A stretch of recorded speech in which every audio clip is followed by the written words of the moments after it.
My first thought when seeing first-person platforming is, oh god, why? But after playing Refunct, I now know it has a few tricks up its sleeve, all of which empower the player's movement. The correct choice for an FPS platformer, and one I'm glad they made. It just wouldn't be enjoyable otherwise. Look, let's get to the point of the game first, though. The concept is simple. The main goal is to hit all the buttons. That's it.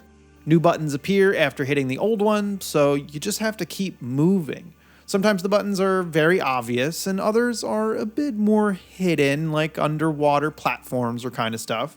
Doesn't matter though, as a red laser comes out of the button to make finding it easier. It's all because of the strange world that is a collection of platforms. At first it's pretty small, but as you progress, more and more platforms rise out of the water. Then the water's no problem though, you can swim and sometimes that's required. Anyway, there are other optional goals to complete, like going as fast as possible or touching all the platforms. These are extra or something akin to side quests. You may complete them, but it's all bragging rights. It's a great test of your skills for future runs and provides the replayability. Do note that Refunct can be completed in as little as 4 minutes.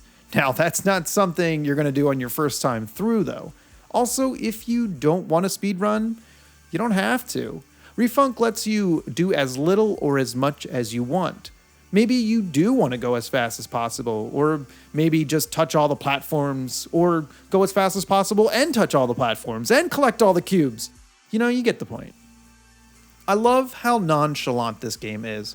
There's no death or lose state. You can only win. And you know what? Sometimes I just want to enjoy a simple and relaxing platformer. Refunct doesn't mind and doesn't judge me. Go as hard as you want. There's no wrong way to play, and you can set your own goal. It feels great to play a game that gives me the freedom without it being an open world. Now, I'm sure some people play Grand Theft Auto to relax, but I am not one of them.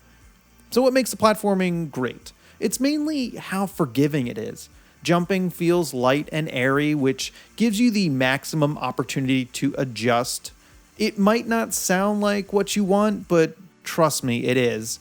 Refunct also gives it to you if you're close to a ledge.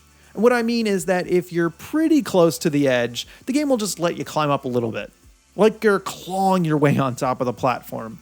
It also means you'll make a lot more jumps than you expect. Now, I can hear the platforming fanatics naysaying this, and they're wrong. They're just dead wrong. With first-person platforming already difficult to pull off, providing this leniency to the player is a no-brainer.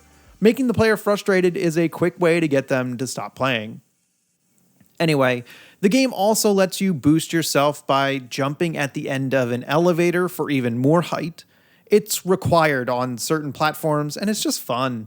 There's also a wall jump that lets you bounce between two walls fairly easily. It's also a required move, and it's also pretty easy to pull off. Refunct still takes skill though if you want to speedrun it, so there's something for everybody. Memorizing which platforms are going to come out of the water and planning the routes is tough. Overall, you get what you want out of Refunct. The game is short, but I've gotten way more out of it than 4 minutes. For me, it's nice and relaxing, but you know what? I push myself a little bit to find all the platforms and touch them. It can be a nice escape from more complex games.